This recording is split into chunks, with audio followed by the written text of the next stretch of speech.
Good morning, everyone, and welcome to this panel meeting of the Leicestershire and Rutland Police and Crime panel. So we're here for a hearing to look at the preferred candidate that the PCC has selected for his deputy. So first item is public question time. I've not received any questions from the public. Item 2, to advise of any other items which the chairman has decided to take as urgent elsewhere on the agenda. There's no urgent items. And on to item 3, declarations of interest in respect of items on the agenda.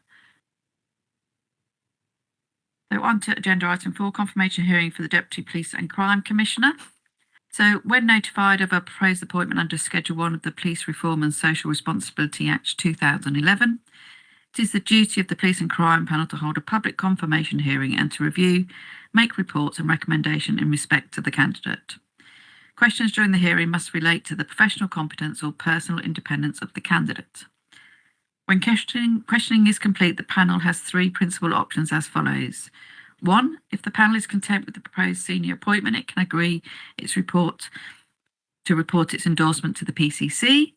2, where the candidate meets the standard but the panel has concerns about their suitability, such concerns can form part of the panel's report and recommendations to the PCC. In the event that the panel determines that a candidate does not meet the requirements for the post, and the panel may provide advice and recommendations accordingly to the PCC in its report. Following this hearing this morning, as chairman, I will write on behalf of the panel to the PCC to outline the decision and recommendations of the panel. The candidate will also receive a copy of the letter. Should the recommendation be that the proposed candidate be endorsed, then the applicant can take up the post. Following a refusal recommendation by the panel, the PCC has the following options. The PCC continues with the appointment. Under these circumstances, the PCC should publish a response focusing on why he felt the candidate did in fact meet the minimum requirements for the post. The candidate can decide to withdraw, and the PCC can decide not to appoint and instead set out a timetable for a new appointment. So first of all, I'm going to invite the PCC, Mr. Matthews, to explain why he chose the candidate for the post and the process applied. So over to you, Mr. Matthews. Thank you, Chair. Well, as always, it's a delight to appear in front of this panel. I think particularly this time, because I'm putting forward what I believe to be an extremely strong case for Charlie to take over the post of Deputy Police and Crime Commissioner. You've got the report in front of you, so as usual, I'll assume you've read it, and I won't go into enormous detail about Charlie's excellent record with Crown Prosecution and as a counsellor herself. One thing that I don't think is mentioned here in all the talk about her working with Crown Prosecution in London and the South East of England is that Charlie is actually a native of Leicestershire, coming from Melton Mowbray and living in Leicestershire for a early part of her life before, as so many, going off to the big city to seek fame and fortune, and then very sensibly moving back to Melton Mowbray, being unable to resist the charms of Leicestershire. So I think it's important for this panel to know that she is very familiar with our area. She does understand the various communities that we have in our area and is fully conversant with the lay of the land and the people here. So I think that is important. But of course, as regards the specifics of being Deputy Police and Crime Commissioner, I think that Charlie's background in local government and with the Crown Prosecution Service and working with courts and with the police elsewhere does make her absolutely invaluable in carrying out the duties that are assigned to the Police and Crime Commissioner. I'm looking forward very much to having her assistance with the work that I have to do. I think she will be a real positive to the Office of Police and Crime Commissioner and appearing in front of this panel as well. I'm not going to go on about this because you've all read the report and I'm sure you've all got questions that you want to ask. So with your permission, Chair, I'll wind up there, other than to say that I'm really positive about this appointment and really looking forward to Charlie starting work and making a big difference for the people of Leicester, Leicestershire and Rutland. Thank you, Mr. Matthews, and welcome, Charlie. Even though your nameplate says Charlotte, I understand you prefer to be referred to as Charlie, so if panel can bear that in mind as well when they're asking their questions. So I'll start with the questions, if that's okay. So, Charlie, what attracted you to the role of Deputy Police and Crime Commissioner for Leicester, Leicestershire and Rutland at this time? Well, I'm very passionate about the criminal justice system. I've worked in it for a very long time, about over since I was about 22, I started going into prisons, mentoring offenders in prison, mentoring them then in the community, and with a charity that dealt with overrepresented defendants in prison. I then trained as a criminal defence lawyer, so I've met many defendants throughout the criminal justice system, and then started primarily in the CPS when I qualified, and I've been with the CPS, I think, about 5 years. I've met many victims of crime in that time. I've conducted countless trials. I've been in numerous scrutiny panels across Surrey, Sussex, Kent, and with the Metropolitan Police in London South as well. So I think being in it and seeing some of the issues that are systemic within the criminal justice system nationally, and the local issues again are also similar to the national issues. I looked at the National Criminal Justice Board minutes quite recently, and the two big issues that the National Criminal Justice Board are looking at are caseloads and the backlogs in court. And also prison capacity.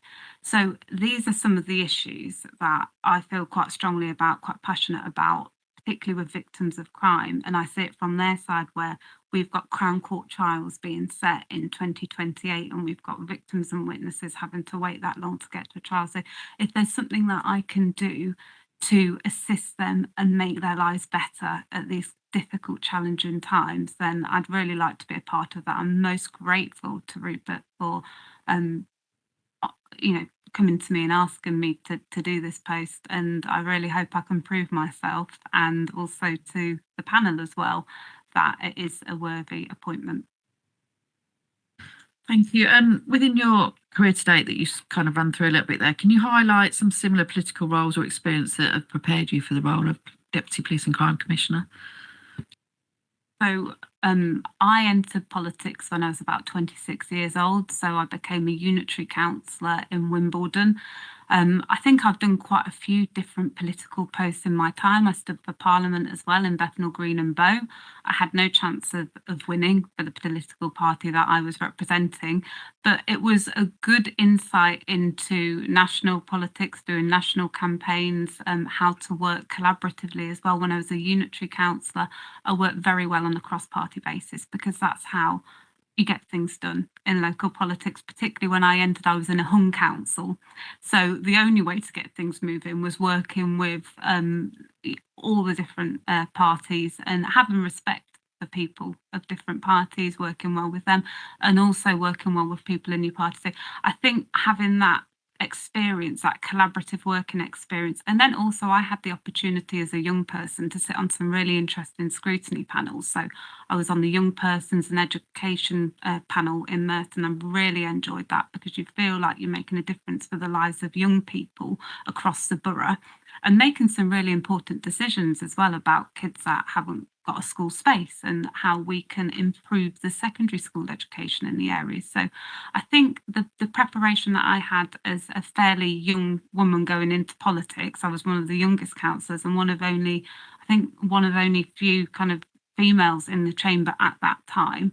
I think it gives you a unique insight into on the ground politics, and I really enjoyed it as well. I love thinking how things can be improved. I'm a natural improver, and I like to look at something and think, right, where's the problem, where's the solution, and what can I do to go above and beyond the call of duty. I don't clock off. I'm sure I was talking to Liz actually about this isn't a job, this is a lifestyle choice, isn't it? Because it's not a 9 to 5 job. And I'm one of those people that will be up on a Saturday morning thinking about this.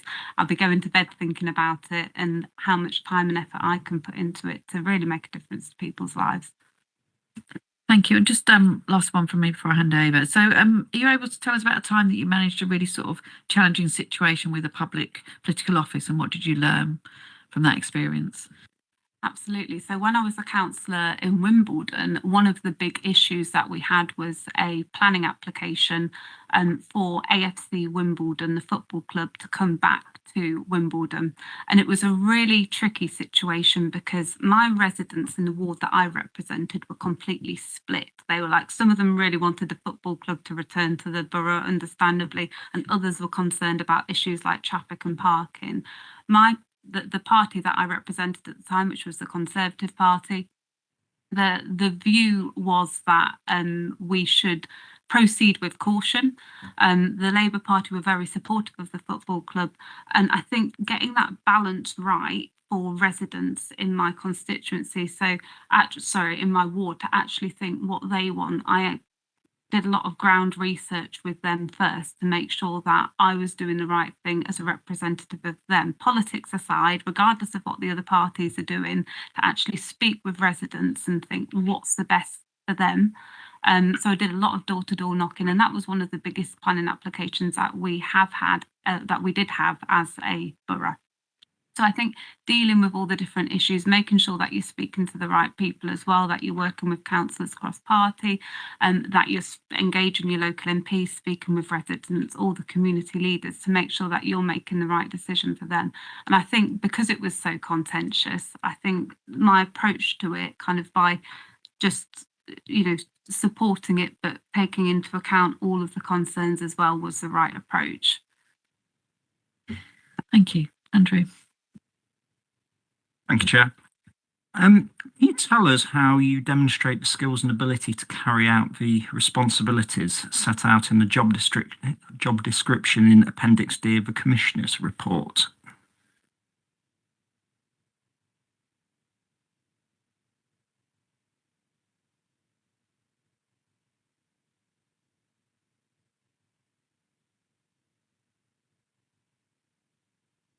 Okay, so I think the main responsibility looking at this was point 5, engaging with key local, regional and national partners to leading or attending boards, meetings and working groups on the PCC's behalf. Well, that is something very transferable to what I've already done when I was the District Crown Prosecutor with the CPS. That job description was identical. So I sat on many scrutiny panels for out-of-court disposals, victims and witnesses, PTMs with the police, where you would be engaging with all those partners and ensuring that you had a joint approach. Because I think one problem we have within the criminal justice system is that you've got different priorities being measured by different organisations. So instead of looking at the victim's journey from, say, the date of the offence to when the offender is released from prison, everybody's looking into it through their kind of, okay, so it might be the CPS, they're monitoring guilty pleas on a first appearance. The police are looking at whether a file's been charged or not and how long their investigatory time takes. I think what would be really good is to bring in some more centralised priorities. And what I'm talking about is a problem that we have across England and Wales within the criminal justice system. It's not unique to our area. So I would say with that one, that's something that and also from being on those out of court scrutiny panels and disposal panels, I've then led on projects to feed into those. For example, with victims and witnesses, I was part of a project where we had the opportunity for victims and witnesses to attend off-court centres. So instead of having to go into court and give evidence from the court centre, they could actually go and give evidence in a private, more secure, a place that they felt was more secure than going into court, where they would have the risk of bumping into an offender or a defendant at court, and they could give their evidence via LiveLink from a safe LiveLink facility. And I was part of that project. I was instrumental in setting that up with other stakeholders as well, and really wanted to get that up and running, because I think these LiveLink centres that are off court are really good for victims and witnesses. It makes them feel safer, and we can build a more secure environment for them. So they're the types of things that can come out of the scrutiny panels if the scrutiny panels are done well. And there's so much to do. For example, the number of child witnesses that we have in the criminal justice system. If I said to the police or the CPS right now, how many child victim and witnesses do we have in Leicester, Leicestershire and Rutland live in cases, I probably wouldn't be able to get an answer. And that worries me because we have a protocol for under 10s in court where their expedition times, so if we're dealing with a child victim or a child witness, we must get them through the court system really quickly. And that is one of my key priorities, and I think hopefully one of the portfolios that I will be really kind of instrumental on with Rupert is victims and witnesses. Thanks for that. Just as a follow-up, what ways did your skill set and experience complement that of the PCC, and how will that contribute to a safer force area? So I think my skill set in terms of how it complements Rupert, well, we've worked together for a fairly long time. When I was selected as a PCC candidate in Surrey, I met Rupert, and we've worked together as well. For example, during Rupert's PCC campaign, we've done community events in terms of looking out for farmers. So we do work well together.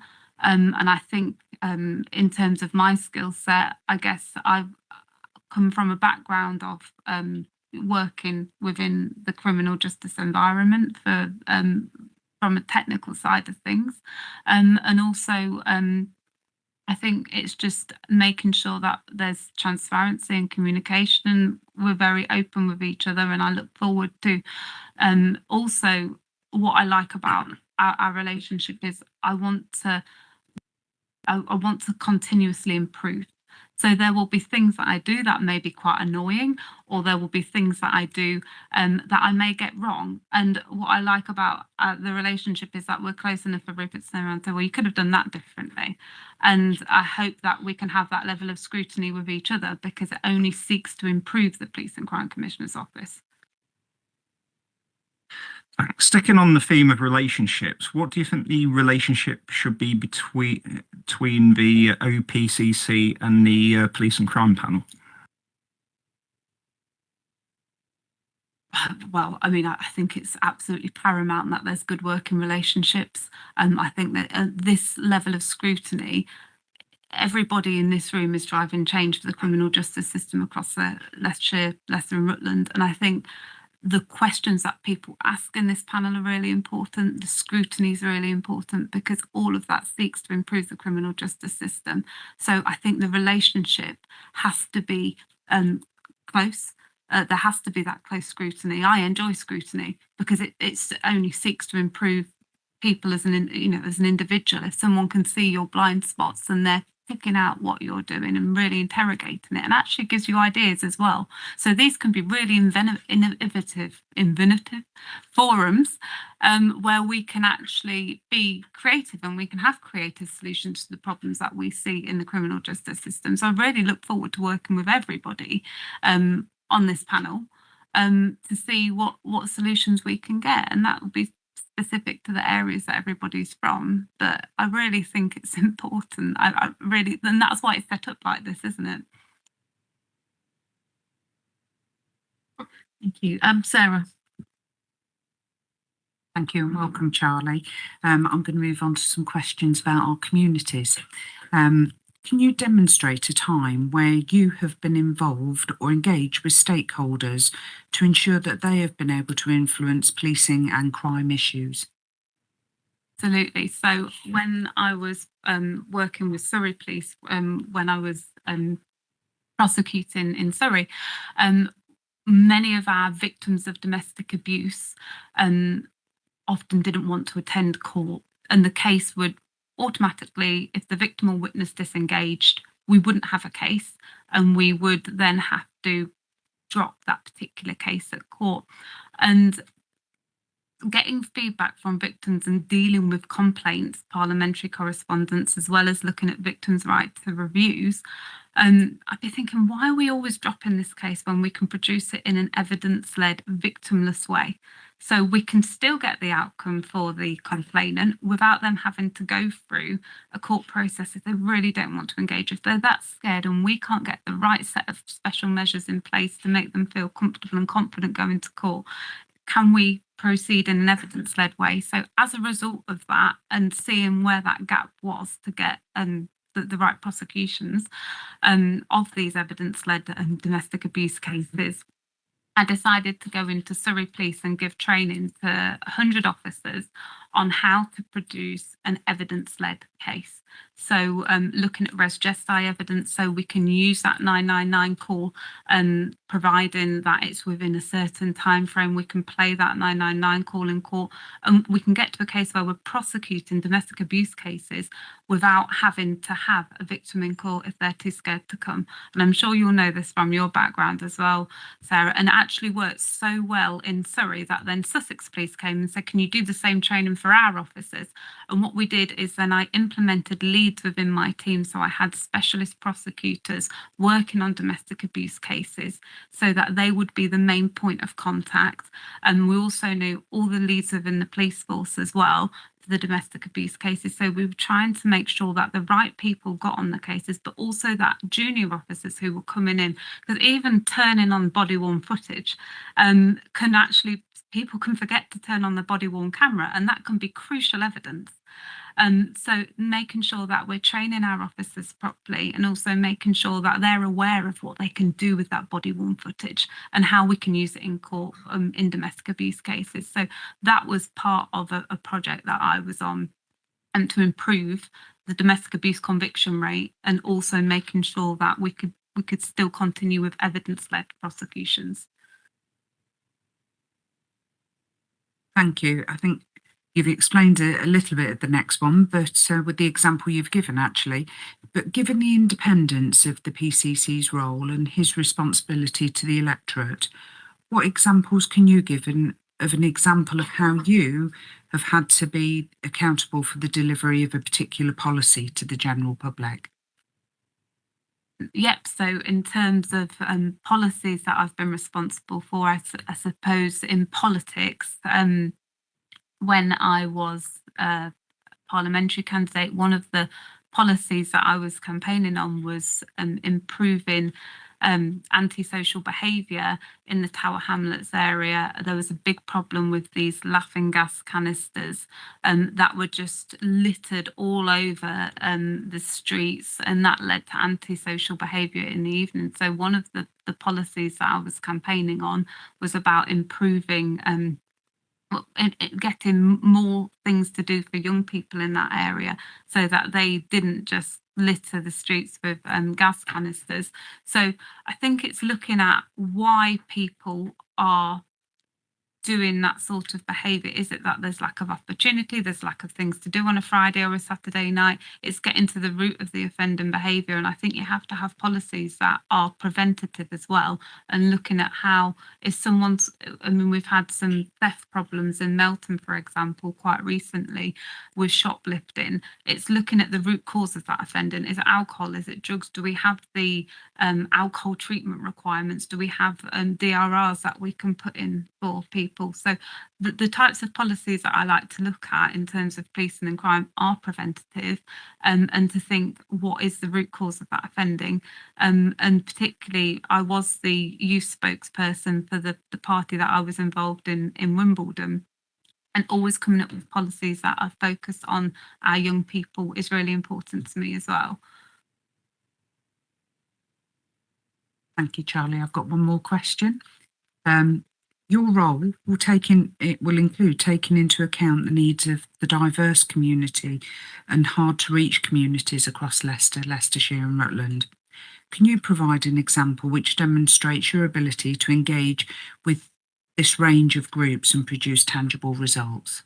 I think you've answered it in part with the domestic violence, because that's clearly a really difficult group to reach, but maybe a cultural example. Thank you.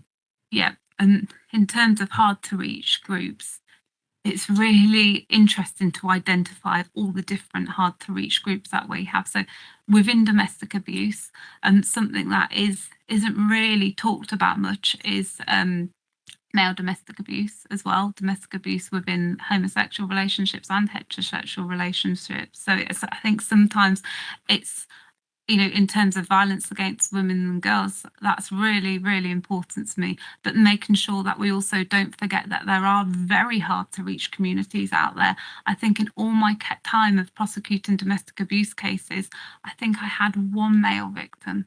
And for me, that's a big concern, because that is, it will be a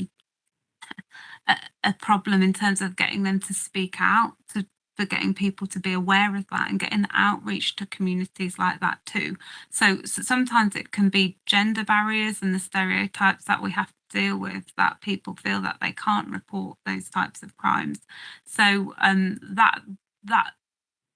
making sure that we've got the right support systems for underrepresented victims of crime. And in terms of vulnerabilities, so making sure with young people, I think young people are hard to reach groups in the sense that they don't always know when a crime's been committed.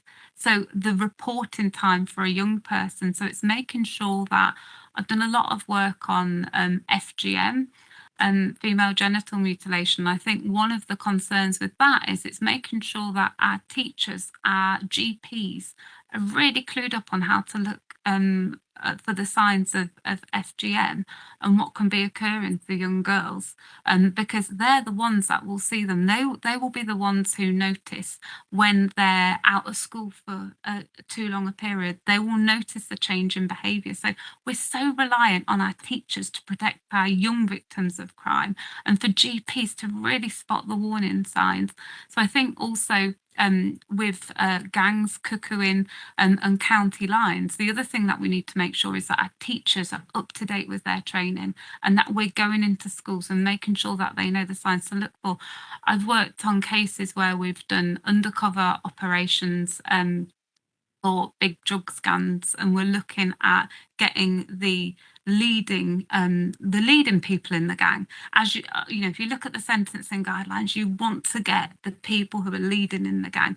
You don't really want the street dealers, because they're often coerced young men, frankly, who are coerced into these gangs. So it's looking at how we can identify the risk. So for example, if we have 16, 17-year-olds after school and their parents are at work and they're then groomed into coming into a drugs gang, and thinking about what we can do to protect them.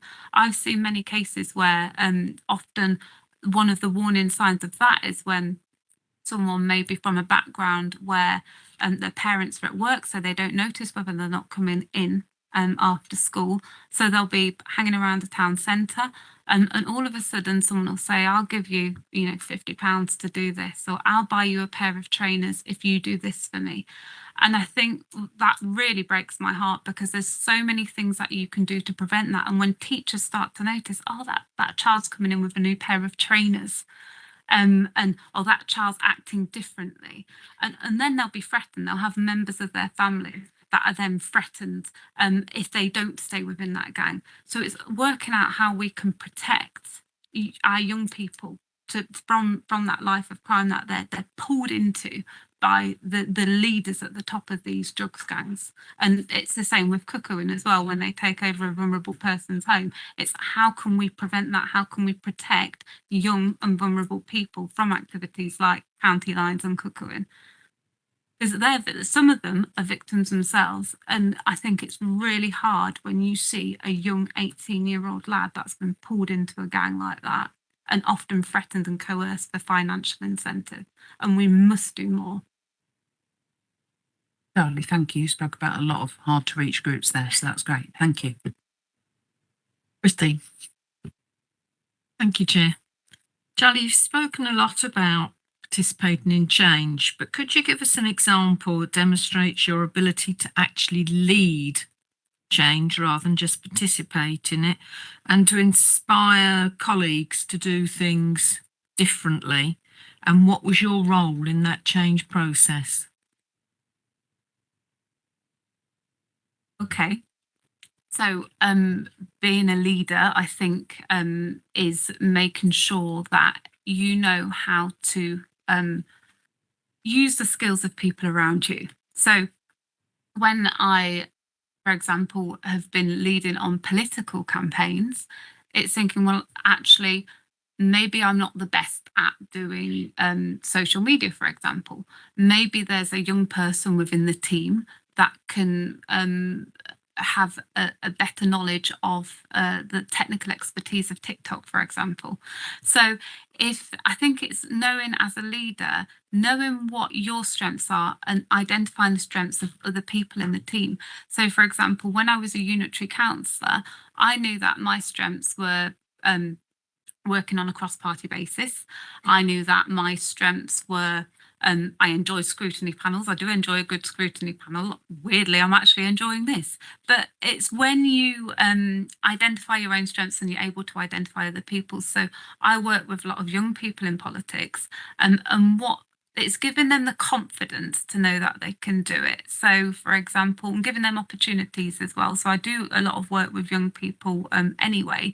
But one of the things. So, for example, I'm thinking of some very young political activists that we've got, and it's thinking, well, okay, can we get them an apprenticeship with someone that's in government, and what can we do for them to create opportunities, because they're so enthusiastic about being involved in politics. So, I would say I am a leader within the political party that I'm in locally, and I think if I can get more women into politics and get more young people engaged, and I actually don't care what party someone's in. I just want to help young people feel engaged, and I want to help more women get in politics, because we still need to have 50-50 councils, 50-50 parliaments, getting people in the right direction. Because for me, I hadn't been involved in politics before I was 26 years old. I actually didn't know what a local councillor did.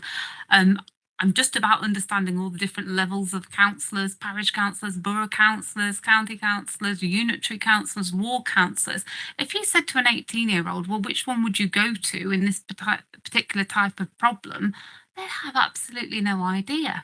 So I think it's simplifying things for people and ensuring that our young people and our women are engaged in politics as well.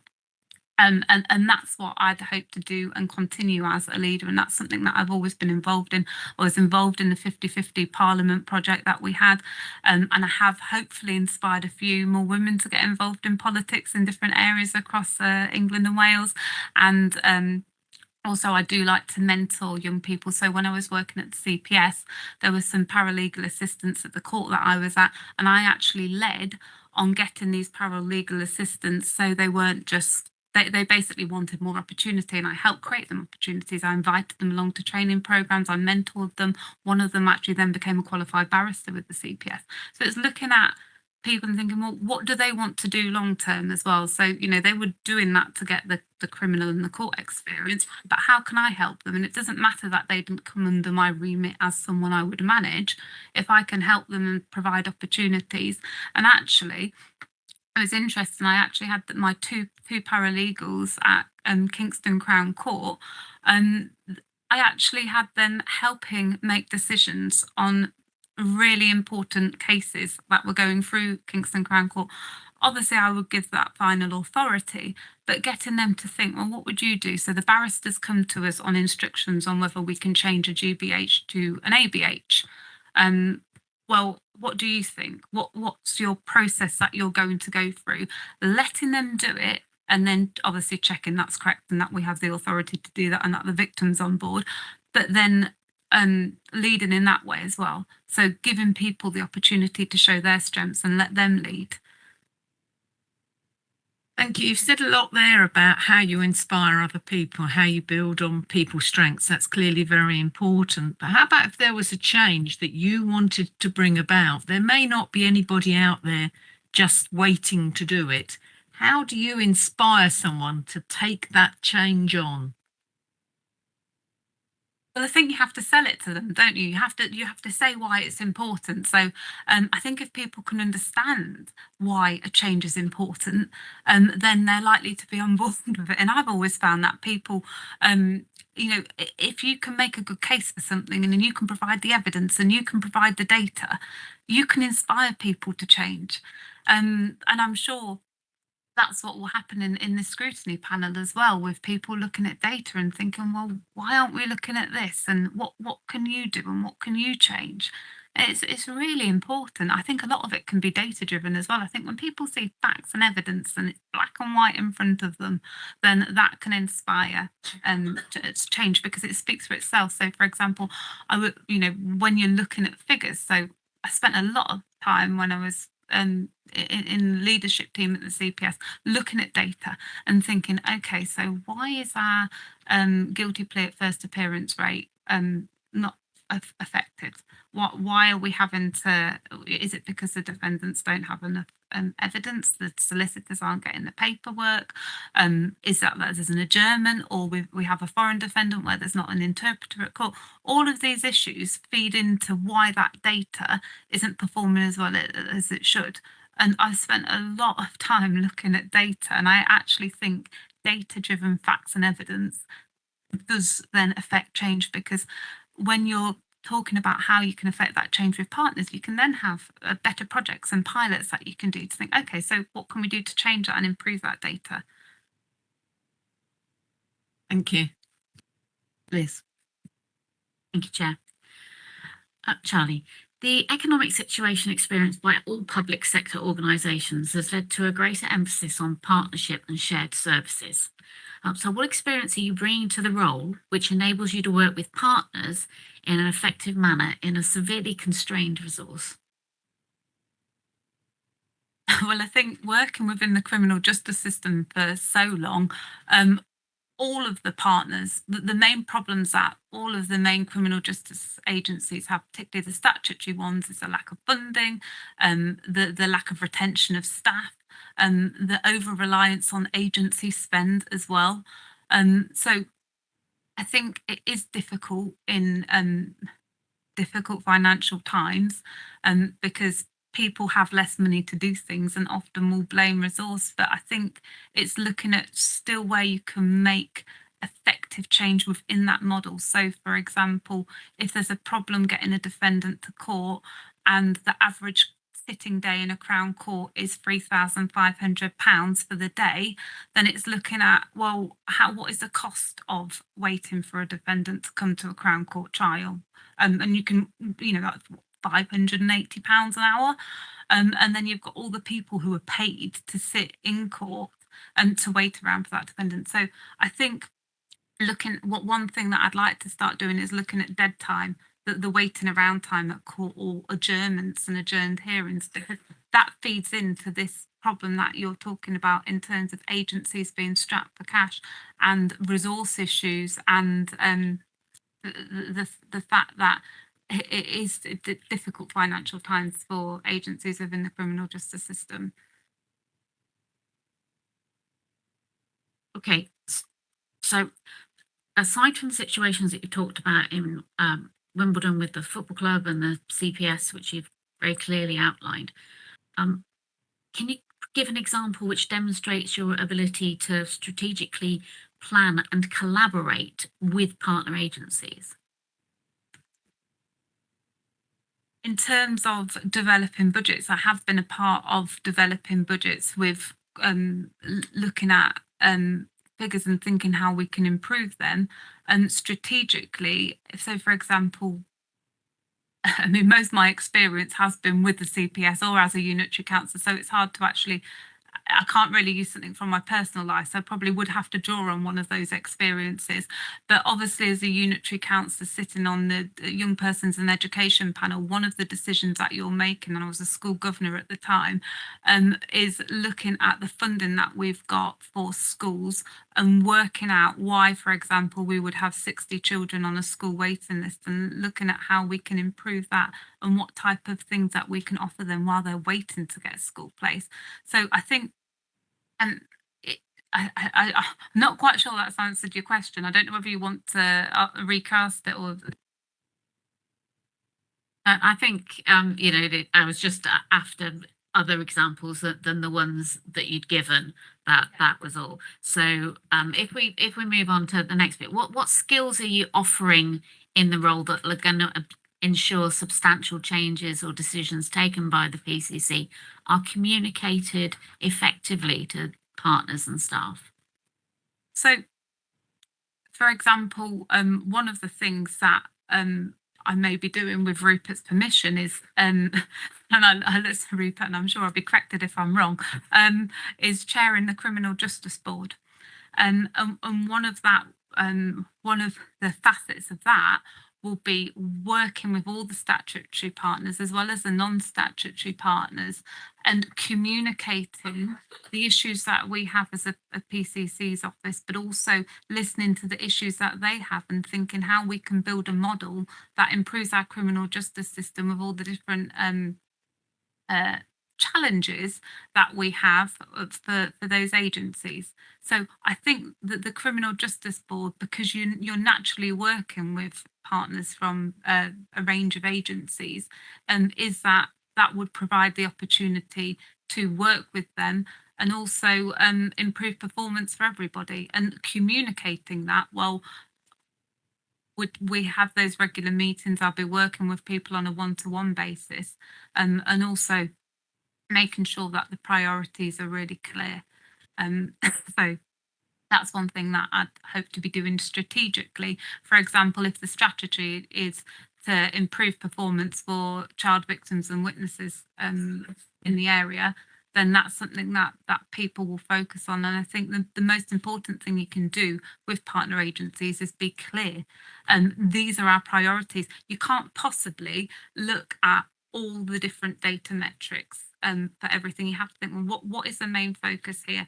Who are the most vulnerable people? Who are the most intimidated people within our criminal justice system, and how can we help them the most? So it's looking at the most vulnerable and doing what we can to help. Thank you. Thank you. Sarah. Thank you. Morning, Charlie. Apologies, I'm full of cold, everybody, so I don't, yes, just apologies. You've talked a lot about your operational experience, and I'd be really interested if you could explain your understanding of the terms operational independence and personal independence, particularly given, actually, if you want to use the example of chairing the Criminal Justice Board, for example, given your level of operational experience, how will you ensure that operational and personal independence? Well, again, I'm not sure if I've mentioned, I used to work at the CPS, and I was a councillor for a political party when I was working at the CPS. But you have to detach your personal beliefs when you're making decisions within the criminal justice system. I'm very accustomed to do that. I worked with, had a few Labour councillors that I knew who worked within the civil service as well.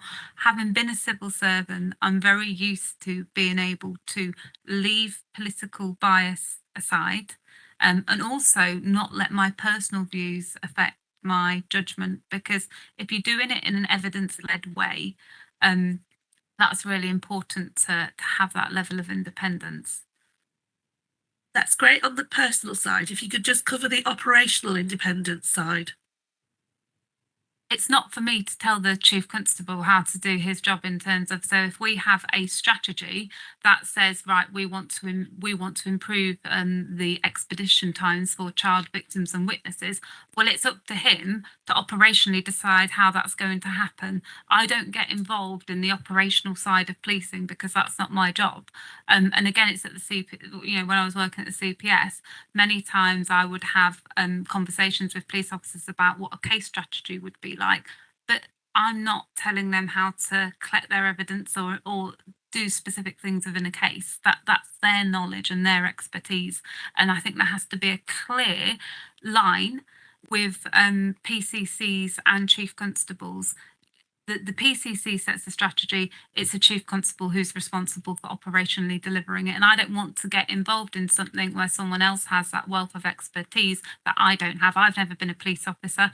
And even if I was, I wouldn't have been at that level. So it's up to him to operationally decide on how to do things. Thanks, Charlie. It's really, you've actually answered my supplementary, but I'm going to just come back in terms of the first part of the question. So it's brilliant that you've got that clear understanding of operational separation with the police. I just wanted to clarify in terms of the criminal justice side, because that's obviously where your wealth of operational experience comes from. How will you ensure your operational independence when doing the criminal justice side of the role? Yeah, I mean, I understand what you're saying, because it's natural to go into that mindset, and I understand your question. But I would say that I'm not doing the prosecutor job anymore. I'm not the district crown prosecutor. It's the strategy.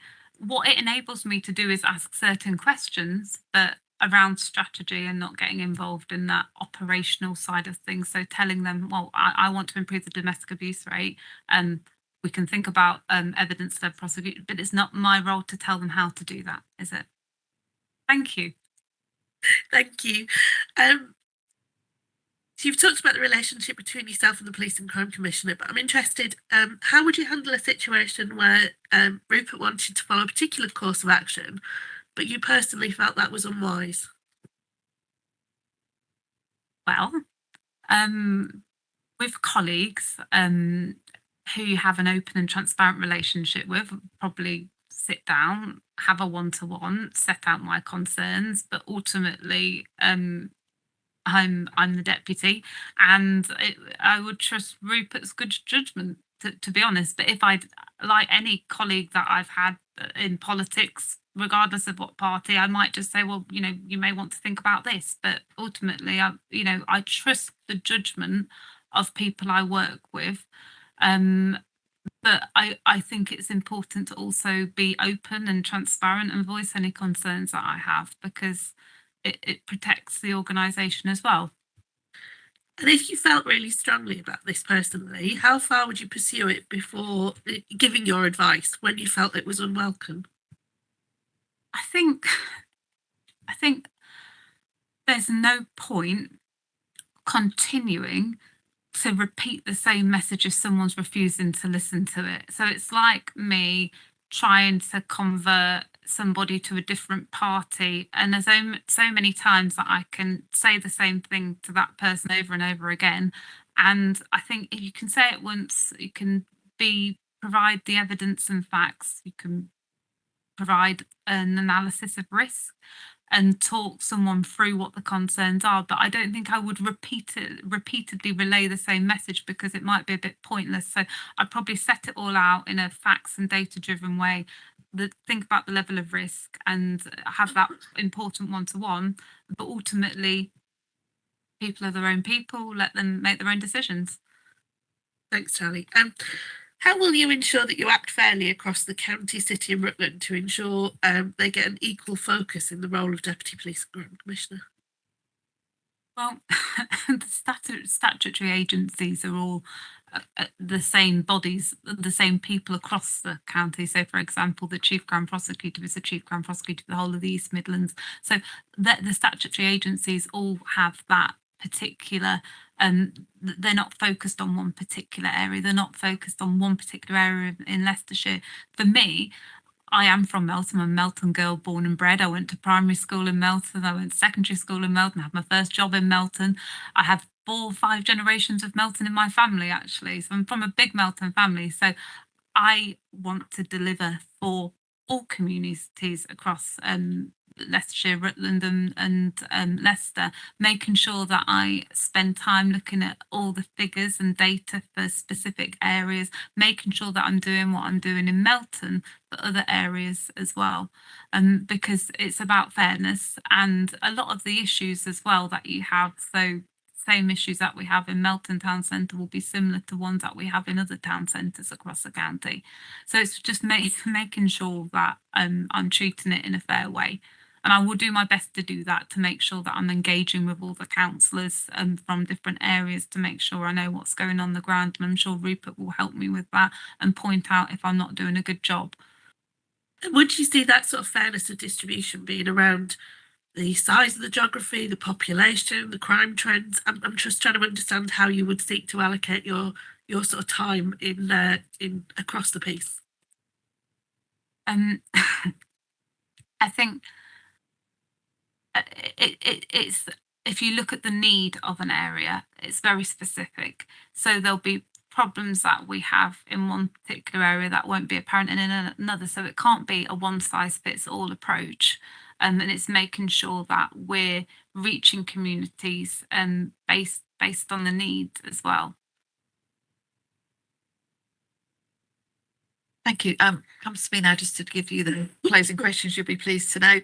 Just one point I wanted to pick up. Obviously, we spoke a lot about the CPS and prosecutions and sort of the end of the system once a crime's been committed. I suppose the role of the PCC is a lot about prevention of crime and also commission services. So I suppose just a little bit more of the other side of the role of the PCC. What's your sort of experience or knowledge of that, of prevention of crime in the first place?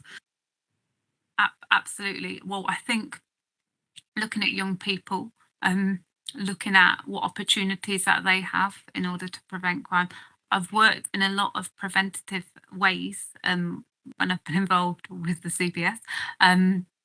Looking at, for example, if a particular council doesn't fund an alcohol treatment requirement, but a lot of the root cause of theft offences do tend to be alcohol or drugs related. So look at making sure that we've got the right preventative measures that are going to help people with the root cause of their offending. So that's something that I'd definitely like to focus on as well, because prevention is better than cure. And if we can have those preventative measures in place, making sure that young people who could be at risk of cuckooing or county lines issues, if they could be prevented from doing that by having the right support from schools and their local communities, then that's something that I'd definitely like to be involved in. Thank you for that. And my final question is, at the end of your term of office, how will you know whether you've been a success, and on what criteria should we judge your performance in the role? Well, hopefully the data will speak for itself. So if, for example, I've improved some of the key metrics, we're obviously working with partners. It's not a one-person job. It involves full engagement from all of our partner agencies. I guess as well, you'll be able to test my performance at these scrutiny panels and scrutinise things that you see in some of the reports that I'll be preparing for criminal justice and victims and witnesses. So it'll be an ongoing process throughout. So it won't be just at the end of my term. I want to be scrutinised and accountable. I tend to be fully scrutinised and accountable, and also open for questions at any time. So not even waiting for police and crime panels. If I want to hear from people, I want to hear ideas, and I want to hear if someone thinks I'm getting it wrong. Because that will only help improve my performance, and I like 360 feedback, and I'm sure it will come within a variety of ways over the next few years, so I'll look forward to it. Thank you. That's the end of our questions. Is there anything either of you want to add at the end that you haven't had the opportunity to say?